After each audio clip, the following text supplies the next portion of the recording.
ያለ ብዙ ዘመን ሀገር የዘረፈው እንዳየር ላይ ፊኛ ከላይ የገዘፈው እጅግ እልፍ ተረት ለትውልድ የዛገው አሁን በዚህ ዘመን ዘግቶ ወር ደረፈው የተንኮል አለቃ የሴራ ቀማሪ አንፈልግም ጭራሽ ቄስ አስተማሪ አንፈልግም ጭራሽ ቄስ አስተማሪ ደብተራና ጠንቋይ ቀሲስም ዘማሪ ስልጣን የዚህች ሕፃን አምላክ ለክርስቲያኑ ይቆማል። ይህችን ልጅ ላዘጋጀ ድርጅት ወዮለት። እየታገለ ያለው ከቅዱስ ገብርኤል ጋር ነው። እነሱ የቆሙት በሳጥናኤል መስመር ነው። ከመጅሊሱ መሪ አንደበት ስላልተሰማ የነሱ ሐሳብ የለበትም ማለት አይቻልም። በደርግ ጊዜ፣ በመለሰ ጊዜ፣ በብልጽግና ጊዜ በሞተው ሁሉ መሪዎች የሚከሰሱት ፊት ለፊት ጥይት ተኩሰው ሲገሉ በመታየታቸው ሳይሆን በእነሱ ዘመን እንደነዚህ ያሉ ሳጥናኤሎች እየተነሱ ስለፈጁት ሁሉ ተጠያቂዎች ናቸው። የእምነቶችን ጉንጮ እስላምን ይዘናል ሁለት ሶስት ሳንል በአንድ አምላክ አምነናል መታታቸው እንጂ ምን ይቀርብናል። በዚህ ከቀጠሉ በአቋማቸው ጸንተው በጀርባ ተማክረው ሴራ ሸፍጥ ሰርተው ሙስሊሙ ተገዶ ከእንቅልፉ ይነቃል። አዲስ የትግል ስልት በቅጽበት ያጸድቃል። እስከ ዛሬ ቻለ አሁን ግን ይበቃል። ከእርሳቸው እንዳይጎል ቄስና ደብተራ ካሁን ሀሳባቸው የሥራ ፈጠራ ከእንግዲህ ሙስሊሙ አይችልም መሸከም እኛ እንታለልም በፍጹም አትድከም። ይልቅስ በጊዜ አይምሮህን ተከፍ በጊዜ በግፍ የወረስነው ተረግፎ አላለቀም። በውካውብ ህዝባችን ላይ ጨርሶ አላለቀም። የእናንተ ጥላቻ መሸከም ከብዶናል። ሀገሪቱ እንዳስፈርስ መቻል ተስኖናል። እንኳን አዲስ ነገር ተጨምሮ ሌላ የመተት የኮተት የሽርክን ዛዝላ የተንኮል የክፋት የበደል ቅሪላ አንሸከምም በደጋም በቆላ ግዕዝ የሚባል ጉድ መተትም ጥንቆላ እኛ እንቀበልም ከእንግዲህ በኋላ። የእምነታችን ቁንጮ እስላምን ይዘናል መተታችሁ እንጂ ምን ይቀርብናል ብለው ባቀረቡልን ግጥም እስልምናን የእምነት ቁንጮ አድርገው አቅርበውታል። እነሱ አዚም ብለው የተሸከሙት ማነው ዘቡር ብለው ወይም ደግሞ ተውራት ብለው የተሸከሙት መጽሐፍና ሐዲስ የሚሉት መጽሐፍ ስለ እምነት ቁንጮነት የሚናገረው በክርስትና ስለሚታወጀው ጥምቀት ነው። እስልምና በዛፍ ላይ የበቀለ ተቀጥላ ሲሆን እስከ በቀለበት ዛፍ ጫፍ የማይዘልቅ እዚያው በበቀለበት በዛፉ ወገብ ላይ ተቸንክሮ የቀረ እንደሆነ መጽሐፉ ይነግረናል። መጀመሪያ እኔ በዚህ ዘመን በመገኘቴ እጅግ በጣም ልቤ ተሰብሯል። የኔ ጓደኞች በጥቂት እድሜ የሚበልጡኝ የሉም፣ ቁጥራቸው እያነሰ ነው። እኔም በማልኖርበት ዓለም የኖርኩ ይመስለኛል። ለእናንተ አዝናለሁ። እኔ ካለፍኩ በኋላ የሚገጥማችሁን ሁሉ ፈተና ሳይ ቅዱስ ገብርኤል አሸንፎ ድሉን በሳጥናኤል ላይ እስኪቀዳጅ ድረስ የመከራው ዘመን ረዥም ይመስለኛል። በርቱ። እንግዲህ ከዚህ በኋላ በዚህች ሴት ልጅና በሙስሊም ጎርማሳው አንደበት የታወጀው ጅሃድ በትውልዱ ላይ በከፋ ሁኔታ የሚቀጥል ነው። የጀነራል አሳምነውን ትንቢት አፈጻጸም እየገለጸ ነው። ወንዱ መስጊድ ስለምንለውጠው ቤተክርስቲያን አታቃጥሉ፣ ቤተክርስቲያን ወደ መስጊድ ስለምንለወጥ መጨረስ ያለብን በውስጡ ያለውን ህዝብ ነው በማለት በድፍረት እያወጀው ነው። ይህን የአረመኔ አዋጅ እየመጣ እያለ በህዝበ ክርስቲያን ላይ እየነደደ እያለ ዝም ብሎ የሚሰማ ሲኖዶስ ካለ ተስማምቷል፣ ተባብሯል ወይም ሞቷል። ይህን እየሰማ በግዴለሽነት ዝም የሚል ካለ መንግስትም መንግስትነቱን ክዷል። ጀነራል አሳምነው ጽጌ እናንተ አባቶች በህዝቡ ላይ ከዚህ ቀደም ከተፈጸመው ደባ የከፋ ከበባ እየመጣ ነው ወይ? አቡነ ጴጥሮስ እንደ አቡነ ጴጥሮስ የአባትነት ስራ ስሩ ወይ ዞር በሉ ያሉት ካሉበት ጀምሮ መካሄድ የቀጠለው መቅሰፍት፣ መከራ፣ ስቃይ እዚህ ላይ ደርሷል። ከፕሮፌሰር አስራት እንቅስቃሴ ጀምሮ ህዝበ ክርስቲያን እያለቀ ነው። አብያተ ክርስቲያናት፣ ገዳማት እየተቃጠሉ ነው። በሰውነት፣ በሃይማኖት፣ በታሪክ፣ በቅርስ በሰው ላይ ለሚነደው እሳት ማን ነበረ ቀድሞ መጮህ የነበረበት? በተለይ የትግራይ ተወላጆች አስቀድመው መጮህ ለዚህ ይገባቸው የነበረ እነሱ ነበሩ። ምክንያቱም አገር የተገነጠለ በእነሱ፣ ኢትዮጵያ ወደብ ያጣችው በእነሱ፣ መከፋፈልና መደባደብ እየታየ ያለው እስካሁን የቀጠለው በእነሱ። አሁንም ይህን ግጥም አዘጋጅተው ለዚህ ልጅ ያቀበላት አካል እነሱ የወለዱት የእነሱ ዲቃላ ይመስለኛል።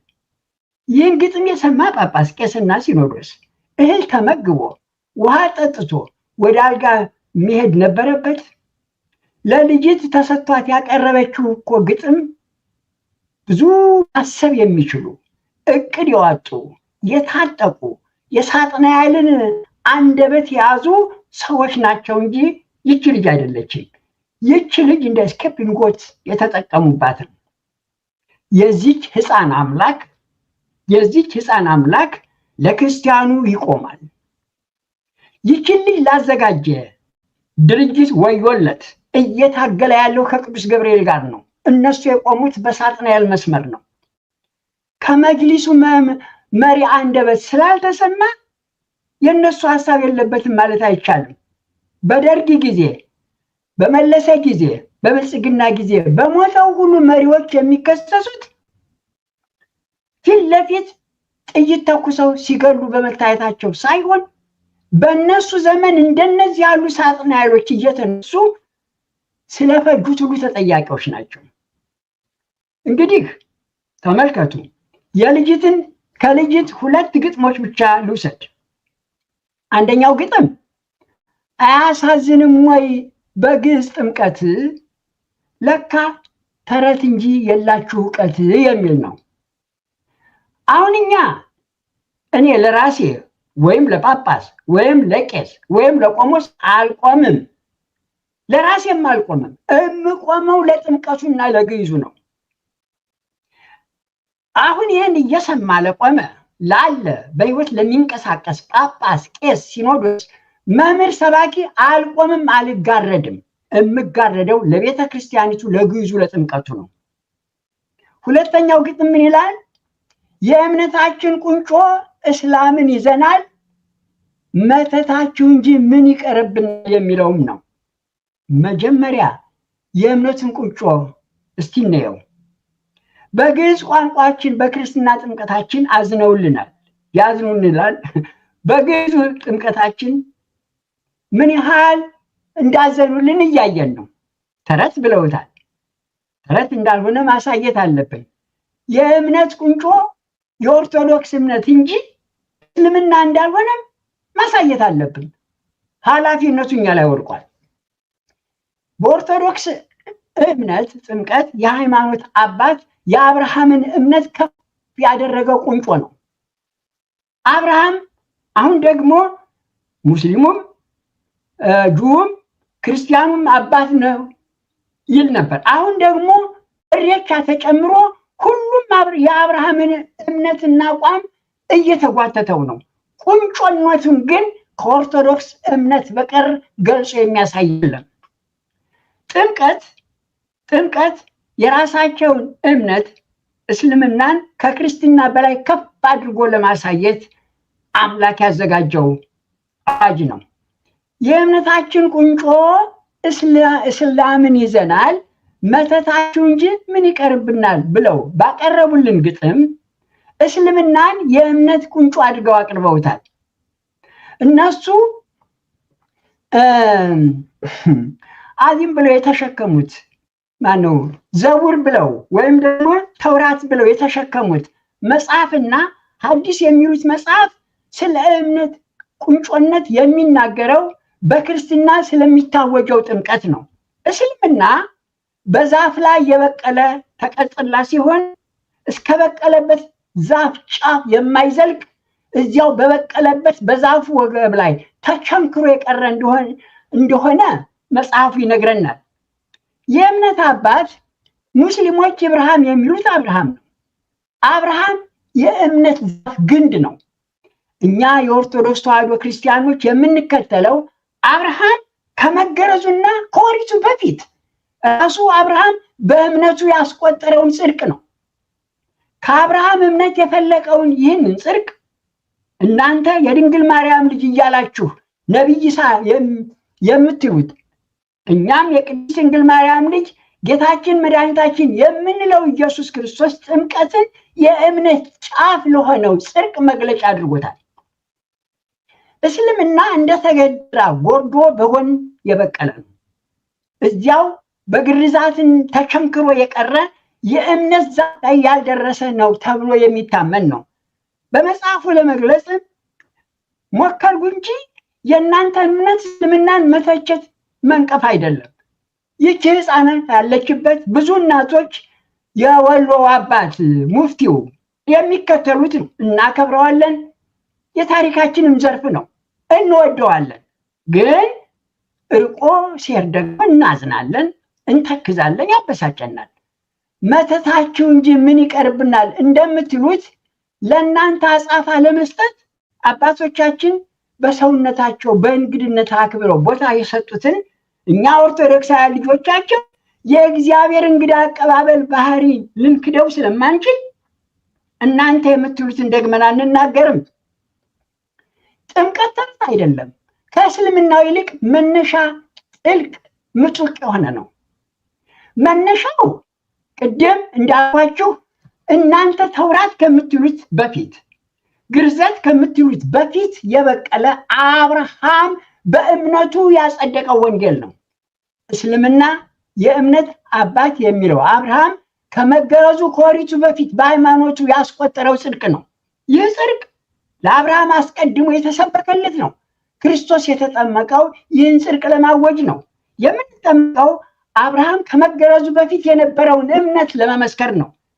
እንደ ሙሴ ኦሪቱንም ከእናንተ የበለጠ እናውቀዋለን፣ እንገረዛለን። ኦሪቱ የሚከለክላቸውን እንስሳት ስጋ ከእናንተ የበለጠ እንጸየፈዋለን። ሰንበትንም ከእናንተ የበለጠ እናከብራታለን። በዚህ እኮ ምክንያት ነው የምዕራቡ ክርስትና የሚነቅፈን። እናንተም ትነቅፉናላችሁ፣ የምዕራቡን ክርስትና ይነቅፈናል። እናንተ የምትነቅፉት ሪታርድድ ሆኖ በቀረው እጢ ሆኖ ጎብጦ በቀረው ተንጠልጥላችሁ ነው። ፕሮቴስታንቱ ደግሞ የሚነቅፈን ስሩን ኦሪቱን በመያዛችን ነው።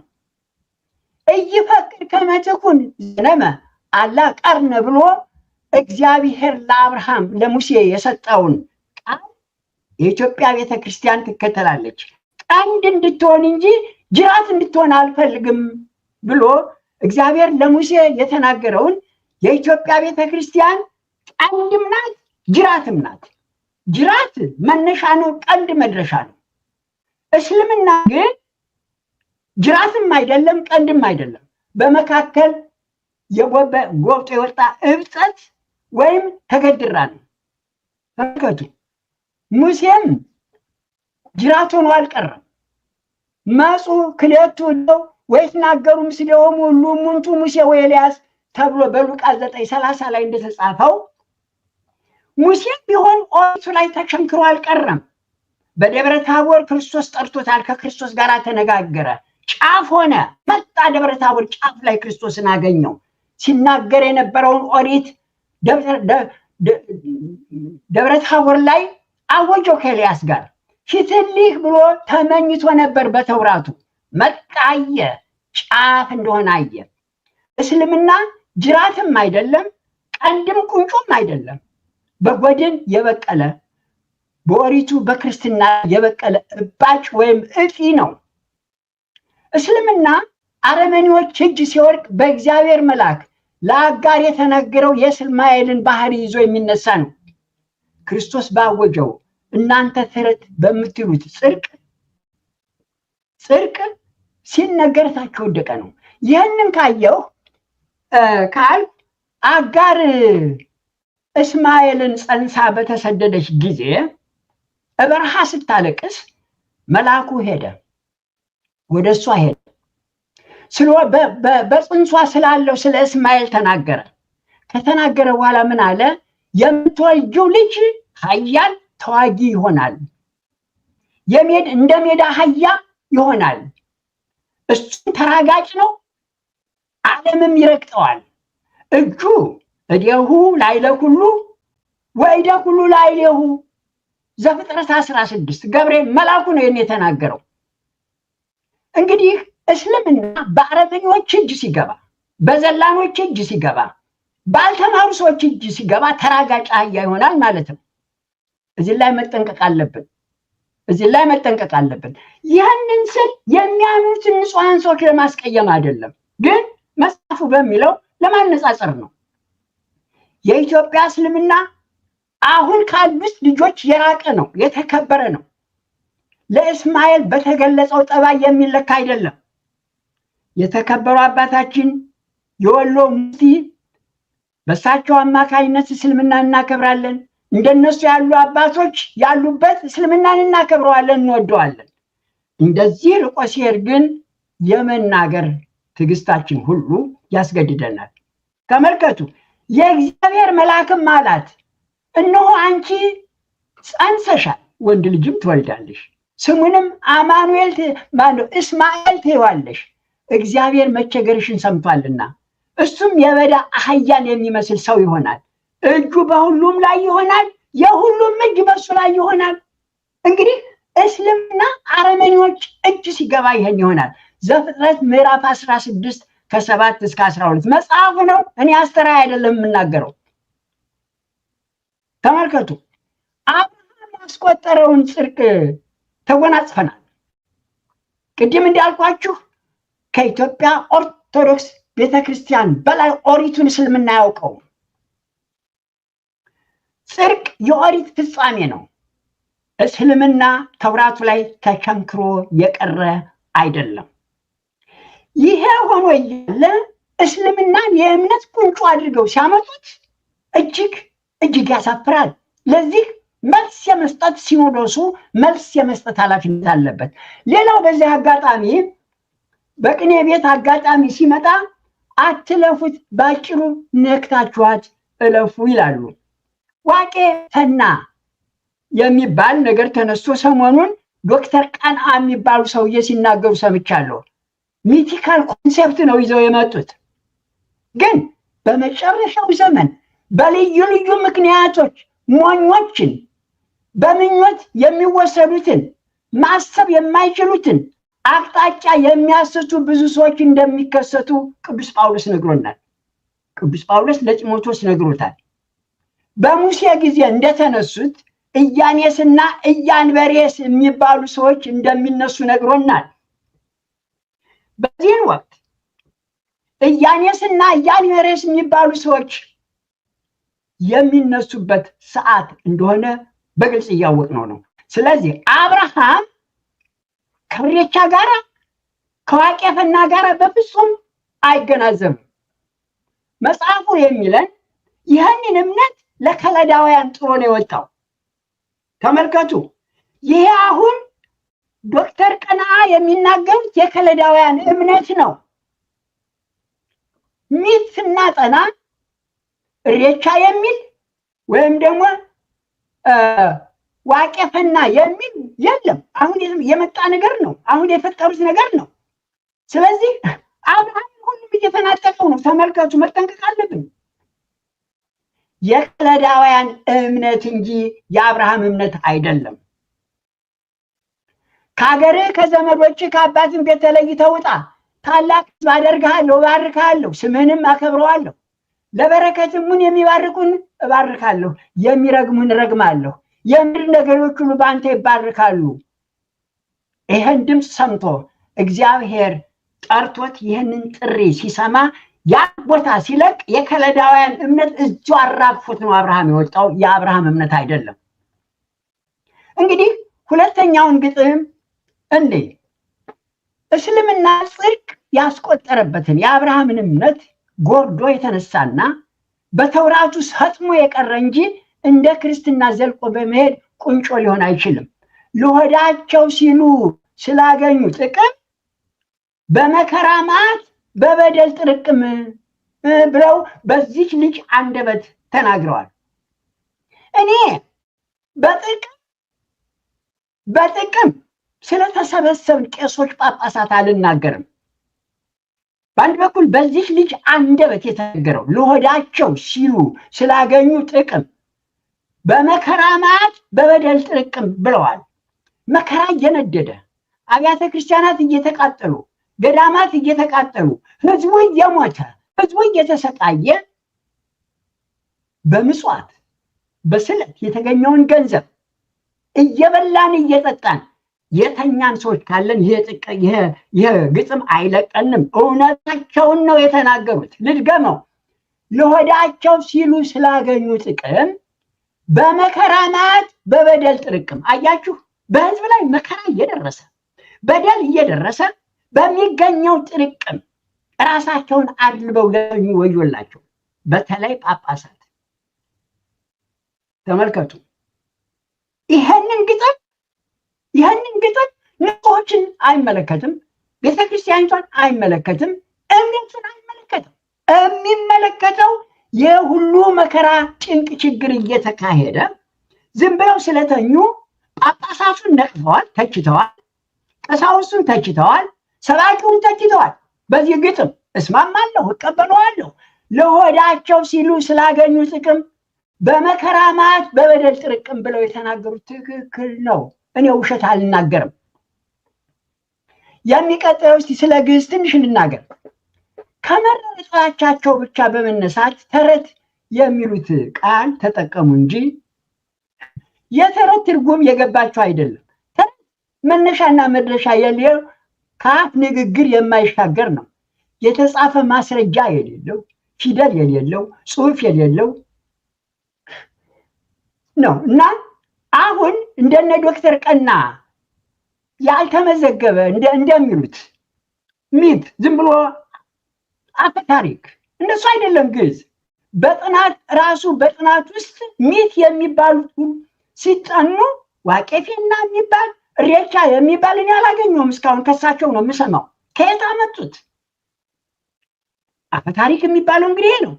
ግዕዝ ተረት አይደለም።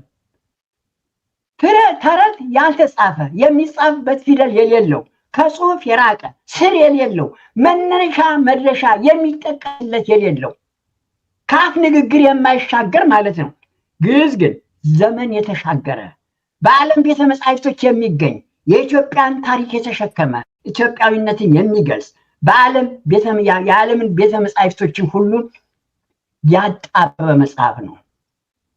ራሳቸው ግዕዝን ተረት ብለው ገጥመው ለልጅት የሰጧት ሰዎች የገጠሙበት ቋንቋ አማርኛና ግጥሙን የጻፉበት ፊደል ከግዕዝ የመነጨ ነው። ግጥሙን ገጥመው ለልጅት ያቀበሏት ሰዎች በሜዳ አህያ ጠባይ የተጠቁ ሰዎች ይመስላል። የሜዳ አህያ ከውሃ ዳር ቆሞ ውሃ ይጠማዋል። እፊቱ ላይ ያለውን ውሃ ደቅድቆ ወደ ኮረብታ ሄዶ የውሃ ጠል ያሸትና ውሃውን ለመጠጣት ደቅድቆት የሄደውን እንደገና ተመልሶ መጥቶ ይጠጣል። እነዚህ ግዕዝን ተረት ብለው ለመንቀፍ የተጠሙ ሰዎች የነቀፉትን ግዕዝና ከግዕዝ የመነጨውን አማርኛ ደቅድቀው ተረት በሚሉት በግዕዝ ፊደል ጽፈው ራሱን ግዕዙን እየነቀፉ መቅረባቸው ከሚራገጠው አህያ የተሻሉ የሚያደርጋቸው አልመሰለኝም። አሁን የወንዱን ንግግር እስቲ እንመልከተው። ተደራጅተን መዋጋት አለብን። ሳንቲም ለቅመን መስጊድ ስለምሰራ ቤተክርስቲያን ማቃጠል የለብንም። የገብርኤልን ቤተክርስቲያን ወደ መስጊድ እንቀይረዋለን። የሚገርም ነው። ማጥፋት ያለብን ህዝቡን ነው አለ። ተመልከቱ። በኢትዮጵያ ምድር ቅዱስ ገብርኤልና ርኩስ ሳጥናኤል እየተዋጉ ናቸው። ሰራዊተ ገብርኤል፣ ሰራዊተ ሳጥናኤል ተለይተው በመታወቅ ላይ ናቸው። ከፕሮፌሰር አስራት ጀምሮ እስካሁን እየጮሁ ያሉት ሰራዊተ ገብርኤሎች ናቸው። በማቃጠል በመግደፍ በመዝረፍ ላይ ያሉት ሰራዊተ ሳጥናኤል ናቸው። ምክንያቱም ሳጥናኤል ሰው ግደሉ ይላል፣ ዋሹ ይላል፣ ይቀጥፋል፣ ጫካይ ነው። ገብርኤል ግን ለሚድኑት ሁሉ መልአከ ምሕረት አዳኝ ሆኖ ፈጥኖ የሚደርስ ነው። እንግዲህ ተመልከቱ። ነገር ስናየው እፊታችን መጥቶ ተከምሯል። ሌላው የዛሬ 7 ዓመት ኢትዮጵያ ሄጄ ያየሁትን ባጭሩ ልግለጸው። ግንፍሌ ነበረ ያረፍኩት። ያረፍኩበት ቤት ከንቡሬድ ኤርሚያስ ግቢ በአጥር የተለየ ነው። ንቡሬድ መኩሪያ ማለት ነው፣ ይቅርታ። የንቡሬድ መኩሪያ ልጆች ህንፃውን እያሰሩ ናቸው። እዚያ ህንፃ ውስጥ ገብተው ህንፃውን የሚሰሩት ልጆች፣ ድንጋይ የሚያቀብሉት፣ ሲሚንቶ የሚያቦኩት ልጆች ከጎጃም፣ ከላስታ፣ ከጎንደር፣ ይብን ከትግራይ፣ ከመርሐቤቴ፣ ከደብረ ብርሃን የመጡ ኦርቶዶክስ ናቸው። ሌሊት ጭቃ እያቦኩ ነው፣ ሲሚንቶ እያቦኩ ድንጋይ እየጠረቡ የሚዘፍኑት የድሮውን የና አበበ ተሰማንና የና አሰፋ ባተን ዘፈን ነው የሚሰሙት። እና ተሰማኝ። ሌሊት መተኛት አልቻልኩም። እኔ ወይ ቡና ቤት መስሎኛል ወይም ሰርግ መስሎኛል። የነበርኩበት ቤት ባለቤቶች ኧረ ምንድን ነው የስላቸው፣ የለም ህንፃ እየሰሩ ናቸው ልጆች አሉኝ። ነገር ግን የሚዘፈኑ የድሮ ልጆኛ የሚዘፈኑ ደሜ ውስጥ ገባ። ጠዋት ከግቢ ወጥቼ ወደ ቤተ ክህነት ስሄድ ግቢው የተያዘ ስለሆነ ገባ ብዬ ማየት አለብኝ ብዬ መቼም አላልፍም ገባሁ። ስገባ በ20 ዓመት በ15 ዓመት ውስጥ ያሉ ወጣቶች ናቸው በብዛት። ህንፃው እየተካሄደ ነው። ሲሚንቶ እያቦኩ ነው። ብዙ ፍየሎች፣ ብዙ በጎች ታርደው ቆዳቸው በአንድ በኩል ተከምሯል። ትልቅ በርሜል ተጥዶ ስጋው ይንፈቀፈቃል። እነሱ ቢዚ ናቸው። ገባሁ። የውጭ ሰው መሆኔን ተረዱ። ማለት እኔ ጥቁር ነኝ፣ ግን አለባበሴን ሲያዩ ደነገጡና መስራታቸውን ትተው ወደ እኔ መጡ። ከየት መጡ? ቡና ይጠጡ አብረው ምናምን አሉ። ቸኩል ስለነበረ አይ እኔ ላያችሁ ነው የመጣሁ፣ በሌላ ጊዜ እመጣለሁ ብዬ እኪሴ ላይ ያለችዋን ሳንቲም በትኜላቸው ወደ ቤተ ክህነት ሄድኩ። በበነጋው ሰፊ ጊዜ ወስጄ ከእነሱ ጋር ለመነጋገር ገባሁ። ሁሉም ኦርቶዶክሶች ክርስቲያኖች ናቸው። ፈንገጥ ያለ ነገር እግራቸው ላይ ሲወርድ የገብርኤል ያለህ፣ የሚካኤል ያለህ፣ የጊዮርጊስ ያለህ ይላሉ። እና ምንድን ነው እንዴት ነው እየስጠይቃቸው የመጡበትን ሀገር ነገሩኝ። ማን እንዳመጣቸው ነገሩኝ። መሐመድ የሚባል ሰው ነው መኪና እየተኮናተረ የሚያመጣን ከገጠር አሉ። እና እዚህ እንዴት ትቆያላችሁ? ኮንትራቱን የወሰደውም እሱ ነው። እኛ ብቻ አይደለንም፣ በየከተማው በየቀበሌው እንደኛ ያሉ ከገጠር የሚመጡ አሉ። እና ከዚህ በኋላ ወዴት ትሄዳላችሁ ስላቸው አይ 40 ቁርአን ያስቀሩናል፣ ይህን ስንጨርስ ገንዘብ ይሰጡንና ወደ ሀገራችን እንሄድና መስጊድ እንሰራለን አሉ። እንዴ እናንተ ክርስቲያኖች ናችሁ፣ ለምንድነው መስጊድ የምትሰሩት ስላቸው አይ እኛ እናመልክበትም፣ ግን ገንዘብ ይሰጡናል መስጊድ እንሰራለን አሉ። ደነገጡ። ወንድሞቼ የምትሰሙኝ ስሙኝ፣ እኔ ብቻ ቀርቻለሁ። ለምስክርነት ዛሬ የምጠራው አያ ገብረ ዮሐንስ ከሊቃውንቱ አንዱ የነበረ በቅርቡ በመኪና አደጋ የሞተ የአክሱም ልጅ ቤተ ክህነት ውስጥ አግኝቸው ከስንት ዓመት በኋላ ተነፋፍቀን በተገናኘንበት ቅጽበት ሁሉ እቢሮው እየሄድኩ እንጫወታለን። የማኅበረ ቅዱሳን ልጆች እየሄዱ ያነጋግሩታል። ብዙ መጻሕፍቶች አሳትሟል። አሁን ያየሁትን የእጄ ለአያ ገብረ ዮሐንስ አካፈልኩት። አያ ገብረ ዮሐንስ ሳቀብኝ። አየ ቀሲስ እኛ ብለን ለፓትርያርኩም ለጳጳሳቱም ለሚመለከተው ሁሉ ጮን የሚሰማና አጣን። ከኔ ብቻ ሳይሆን ከሌሎችም እንድትሰማው ነገና ሰው እጠራለሁ ጉድ ስማ አለኝ። በበነጋው ሄድኩ። ሲሄድ ወደ 10 ሰዎች ከ10 በላይ ቁጥራቸው የበለጡ ከየደብሩ ለካ እንዳይስፋ ይህንን ያዩ የሚታገሉ ክርስቲያኖች አሉ። ከአያ ገብረ ዮሐንስ ጋር ሆነው ለአቡነ ማትያስ ነግረዋል፣ ሊቃውንቱም ነግረዋል፣ ለሲኖዶሱ ሙሉ ጽፈዋል። ኧረ እባካችሁ እየተወረርን ነው፣ በየቀበሌው ይሄ እየተካሄደ ነው ብለን ነገርን፣ የሚሰማ የለም። መጡ፣ ይሄንን ደግመው ነገሩኝ።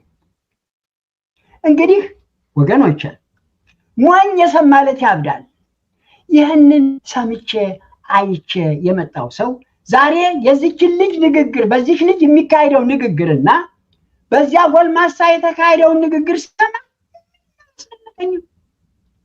ቤተክርስቲያን ማቃጠል የለብንም ሳንቲም ለቅመን መስጊድ ስለምንሰራ። ይህንን እየሰሙ የሚተኙ ቀሳውስት ከኔ የበለጠ ደግሞ ኢንፎርሜሽኑ እዚያው ያሉ ሰዎች አሉ፣ ይህንንም ይሰሙታል። ታዲያ እንግዲህ ለወዳቸው ሲሉ ስላገኙ ጥቅም በመከራ ማት በበደል ጥርቅም ብላ የገጠመችው ግጥም ውሸት ነው ልንለው እንችላለን። እንግዲህ የእግዚአብሔርን ጥንቃቄ እንመልከት። እግዚአብሔር ለዚያች ሀገር እየተዋጋ ነው። የሚያስደንቅ ስራ እግዚአብሔር እየሰራ ነው። ተደራጅተን መዋጋት አለብን ያለው ንግግር ተደራጅተው በኦርቶዶክስ በተጠመቀ ሁሉና በአማራ ላይ እንዲዘምቱ የፈቀደ አቶ መለሰ ናቸው።